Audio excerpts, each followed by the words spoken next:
প্ৰাণৰ শিল্পী জুবিন গাৰ্গৰ সোঁৱৰণত প্ৰথম বাৰ্ষিক দিবানৈশ ফুটবল প্ৰতিযোগিতাৰ আয়োজন চিপাঝাৰ আটকুৰিয়াপাৰাত। আটকুৰিয়াপাৰাৰ যুৱ প্ৰজন্মৰ উদ্যোগত প্ৰথমবাৰৰ বাবে অনুষ্ঠিত কৰা ফুটবল প্ৰতিযোগিতাখনিত বহুকেইটা দলে যোগদান কৰিছিল।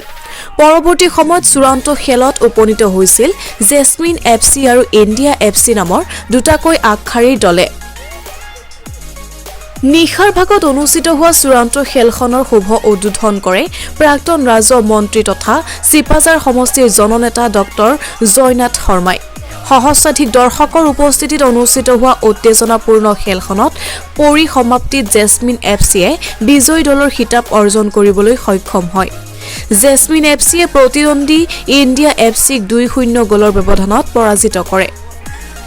আজি কিছুদিনৰ পৰা দৰং জিলাৰ গ্ৰাম্য অঞ্চলত এটা জাগৰণ হৈছে, বিশেষকৈ দিবানৈশ মানে ফুটবল, ক্ৰিকেট, বেডমিণ্টন, ভলীবল এই খেলবোৰ গাঁৱৰ একেবাৰে ভিতৰুৱা অঞ্চলতো বিশেষকৈ ডেকা ল'ৰাবিলাকৰ মাজত, যুৱকসকলৰ মাজত এটা খেলৰ প্ৰতি থকা যি জাগৰণ বা যি উৎসাহ, এই উৎসাহ দেখি মই আনন্দিত।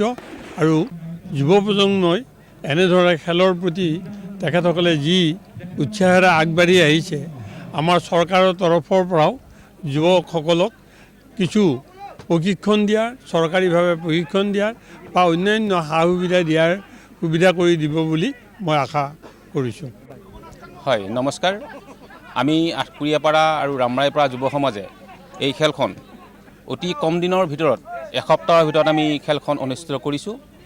আমি স্থানীয় ৰাইজৰ সম্পূৰ্ণ সহায় সহযোগিতা পাইছোঁ আৰু আমি এই খেলখন আমাৰ প্ৰাণৰ শিল্পীগৰাকীৰ সোঁৱৰণত অনুষ্ঠিত কৰিছোঁ আৰু আশা ৰাখিছোঁ যদি আমি ৰাইজৰ এনে সহায় পাই থাকোঁ, নিশ্চয় আমি চলন্ত হিচাপে খেলখন ৰখাৰ এটা প্ৰস্তুতি চলাইছোঁ।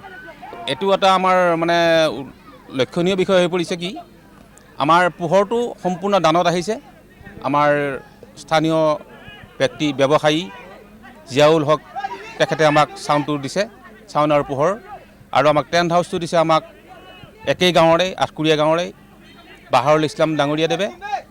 এনেকৈ আমাৰ বহুখিনি আমি সহায় আমি পোৱা হেতুকে প্ৰথম পুৰস্কাৰটো আমাক মুকুট হাজৰিকা চাহেবে দিছে আৰু ৰুহুল আমিন দ্বিতীয় পুৰস্কাৰটো দিছে আৰু ট্ৰফি দিছে তেখেতে।